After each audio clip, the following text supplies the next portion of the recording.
तो दोस्तों हरियाणा रेजिडेंस बनाने के लिए सबसे पहले आपको इस वाली साइट पर आ जाना है। इस साइट का लिंक मैंने वीडियो के डिस्क्रिप्शन में भी दे रखा है, जिस पर क्लिक करके आप यहां पर आ सकते हैं। तो यहां पर आने के बाद सबसे पहले आपके पास यूजर आईडी और पासवर्ड होने चाहिए। यदि आपके पास यूजर आईडी और पासवर्ड नहीं है तो आप यहां पर रजिस्टर हियर पर क्लिक करके आपको अपने यूजर आईडी और पासवर्ड बना लेने हैं। यूजर आईडी और पासवर्ड बनाने के बाद आपको यहां पर अपने आईडी और पासवर्ड को डालकर और इस कैप्चा को भरकर सबमिट पर क्लिक कर देना है। जैसे ही आप सबमिट पर क्लिक करते हैं तो आपके सामने यहाँ पर कुछ इस तरह का इंटरफेस आ जाता है, जैसा कि आप यहाँ पर देख सकते हैं। तो हमें हरियाणा रेजिडेंस बनाने के लिए सबसे पहले अप्लाई फॉर सर्विस पर एक बार क्लिक करके वी ऑल अवेलेबल सर्विस पर क्लिक कर देना है। जिसके बाद हमारे सामने यहाँ पर बहुत सारी सर्विस दोबारा से आ जाती हैं। दोस्तों यहाँ पर हमें सर्च बार का ऑप्शन देखने को मिल जाता है, जैसा कि आप यहाँ पर देख पा रहे होंगे। तो सिंपली आपको हरियाणा रेजिडेंस बनाने के लिए यहाँ पर रेजिडेंस टाइप कर देना है। जैसे ही आप यहाँ पर रेजिडेंस टाइप करते हैं तो आपके सामने यहाँ पर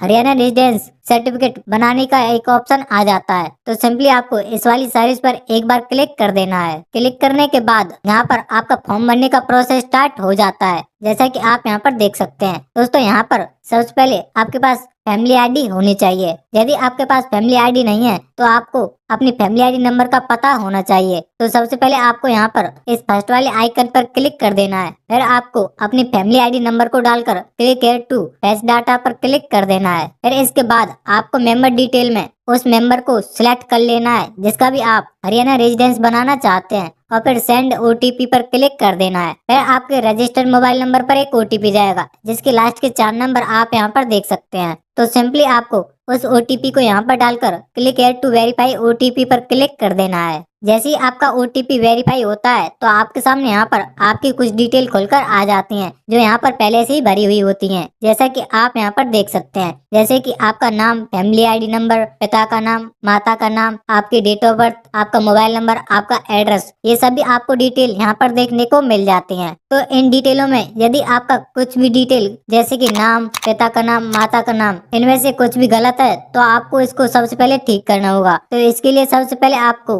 अपनी फैमिली आईडी नंबर में जाकर उसे ठीक कर लेना है। यदि आपको फैमिली आईडी में माता पिता के नाम को या फिर अपने नाम को ठीक करना नहीं आता है तो उस वीडियो का लिंक भी मैंने इस वीडियो के डिस्क्रिप्शन में दे रखा है, जिस पर क्लिक करके आप सीख सकते हैं कि फैमिली आईडी में अपने नाम को या पिता के नाम को किस तरह से ठीक किया जाता है। तो यहाँ पर आपको इसको थोड़ा सा स्क्रॉल कर देना है। स्क्रॉल करने के बाद आपके पास आपका एक पासपोर्ट साइज फोटो होना चाहिए। तो दोस्तों यहाँ पर सबसे पहले आपको अपने पासपोर्ट साइज फोटो को यहाँ पर अपलोड कर देना है, जिसका साइज 20 KB से 50 KB के बीच होना चाहिए। फोटो अपलोड करने के बाद आपको इसको स्क्रॉल कर देना है। स्क्रॉल करने के बाद यहाँ पर आपको अपनी लोकेशन की डिटेल डालनी होती है, जैसे कि डिस्ट्रिक्ट, तहसील, एरिया और सिटी। यहाँ पर आपको अपने इन डिटेलों को सही से डाल देना है, जो भी आपके ये लगते हैं। अपनी लोकेशन को डालने के बाद आपको यहाँ पर सर्टिफिकेट की डिटेल देनी होती है। सबसे पहले आपको यहाँ पर स्टार्ट डेट में अपनी डेट ऑफ बर्थ को डाल देना है, जो भी आपकी डेट ऑफ बर्थ है। एंड डेट में आपको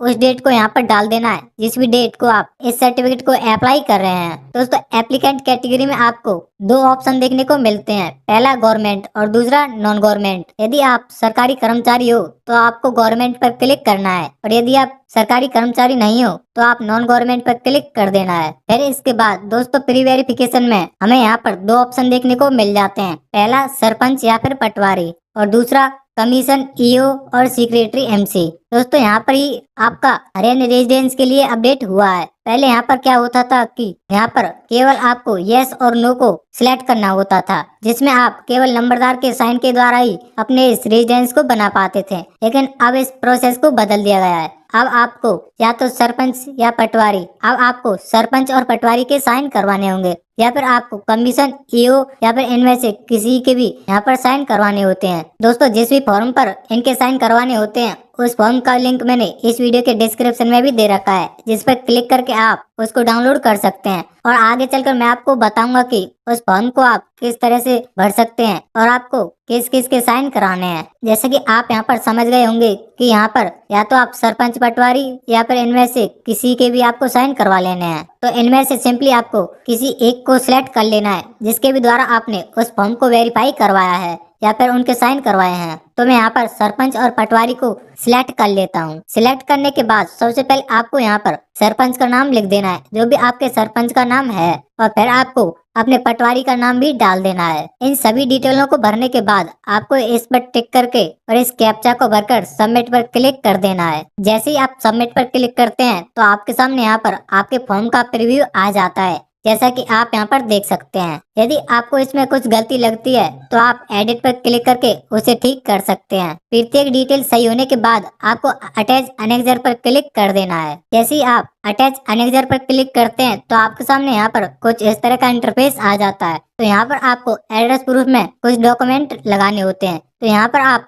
इनमें से किसी एक को भी लगा सकते हैं, जैसे कि voter card, passport, ration card और आधार कार्ड। दोस्तों, आपको अपने एड्रेस प्रूफ में अपने आधार कार्ड को और अपने वोटर कार्ड को लगाना है। जो आपका वोटर कार्ड 15 साल से पुराना होना चाहिए। तो सिंपली आपको अपने आधार कार्ड और अपने वोटर कार्ड को पीडीएफ फाइल में स्कैन करके यहाँ पर अपलोड कर देना है, जिसका साइज 200 KB से कम होना चाहिए। यदि आप किसी महिला के लिए रेजिडेंस बनाना चाहते हैं तो आपको उस महिला का आधार कार्ड और उसके पति का आधार कार्ड, साथ में उसके पति का वोटर कार्ड और उस महिला का वोटर कार्ड यहाँ पर स्कैन करके अपलोड कर देना है। यदि पति और पत्नी में से किसी का भी वोटर कार्ड 15 साल पुराना नहीं है तो आपको लड़के के पिता का वोटर कार्ड को भी यहाँ पर लगा देना है, या फिर उनकी माता के वोटर कार्ड को भी यहाँ पर लगा सकते हैं। प्री वेरिफिकेशन में आपको मैं उस डॉक्यूमेंट को दिखा देता हूँ जिस पर भी आपको सरपंच और पटवारी के साइन करवाने होते हैं।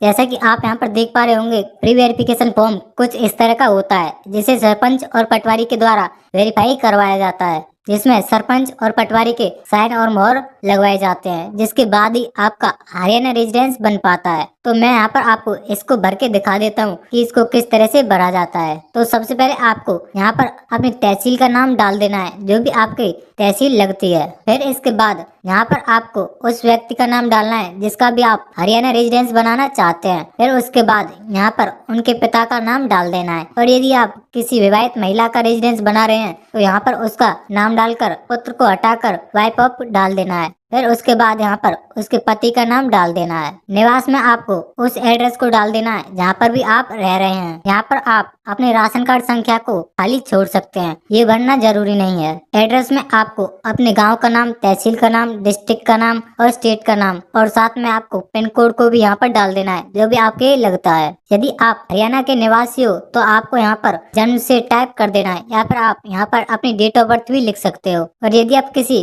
विवाहित महिला के लिए रेजिडेंस बना रहे हैं तो आपको यहाँ पर उसकी डेट ऑफ बर्थ को डाल देना है। यदि वो महिला हरियाणा की निवासी थी तो यहाँ पर आपको उसकी यहाँ की डेट ऑफ बर्थ को डाल देना है, या फिर आप जन्म से भी यहाँ पर टाइप कर सकते हैं।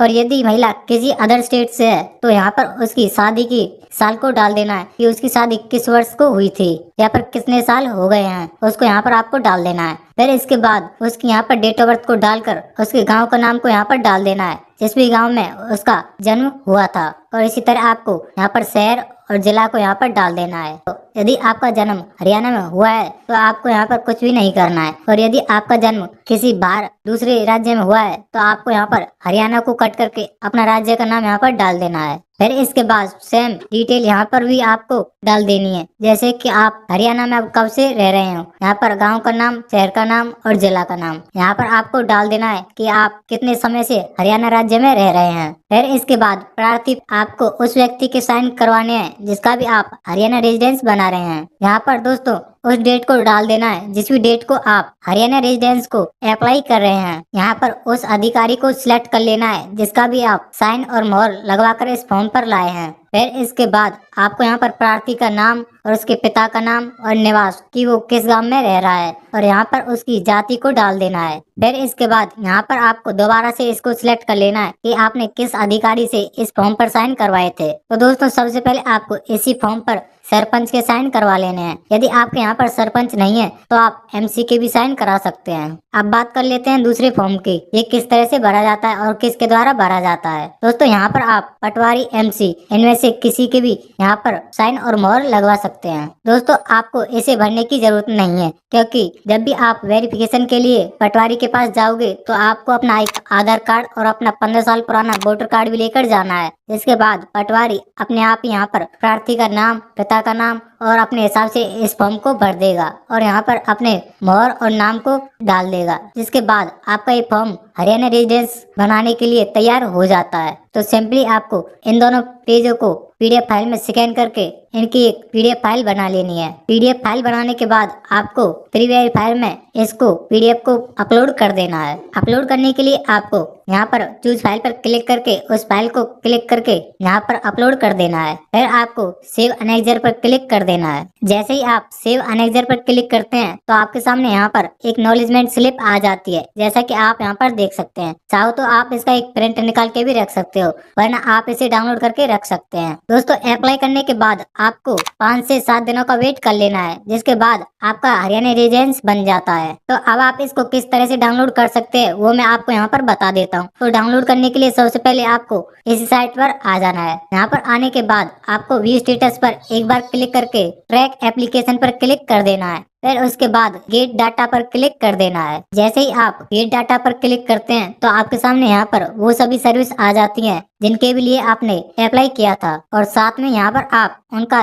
करंट स्टेटस भी देख सकते हैं कि वो यहाँ पर बना है या फिर नहीं। यदि आपका सर्टिफिकेट अंडर प्रोसेस दिखाता है तो आपका यहाँ पर सर्टिफिकेट अभी तक नहीं बना है, क्योंकि उस पर अभी कार्य चल रहा है। और यदि आपका सर्टिफिकेट यहाँ पर कुछ डिलीवर्ड दिखाता है तो आपका सर्टिफिकेट यहाँ पर बन जाता है, जैसा कि दोस्तों आप यहाँ पर देख सकते हैं। अब इसको डाउनलोड करने के लिए सिंपली आपको डिलीवर्ड वाले ऑप्शन पर ही क्लिक कर देना है। फिर इसके बाद आपके सामने यहाँ पर कुछ इस तरह का आ जाता है। यहाँ पर आने के बाद सिंपली आपको हरियाणा रेजिडेंस टेम्पलेट पर क्लिक कर देना है। तो सिंपली आपको इसको स्क्रॉल कर देना है और नीचे आपको यहाँ पर डाउनलोड सर्टिफिकेट का ऑप्शन देखने को मिल जाता है। तो सिंपली आपको इस पर एक बार क्लिक कर देना है। तो यहाँ पर आपका सर्टिफिकेट डाउनलोड हो जाता है। अब इसको देखने के लिए सिंपली आपको इस 3 डॉट पर क्लिक करके डाउनलोड पर क्लिक कर देना है। फिर इसके बाद आपको इस सर्टिफिकेट पर क्लिक कर देना है। तो दोस्तों यहाँ पर आपके सामने आपका सर्टिफिकेट ओपन होकर आ जाता है, जैसा कि आप यहाँ पर देख सकते हैं। आपका सर्टिफिकेट यहाँ पर कुछ इस तरह से दिखाई देता है, जैसा कि आप यहाँ पर देख पा रहे होंगे। तो दोस्तों उम्मीद करता हूँ कि अब आप हरियाणा रेजिडेंस बनाना सीख गए होंगे और साथ में आप उस फॉर्म को भरना भी सीख गए होंगे। यदि आपको वीडियो अच्छी लगे तो वीडियो को लाइक और चैनल को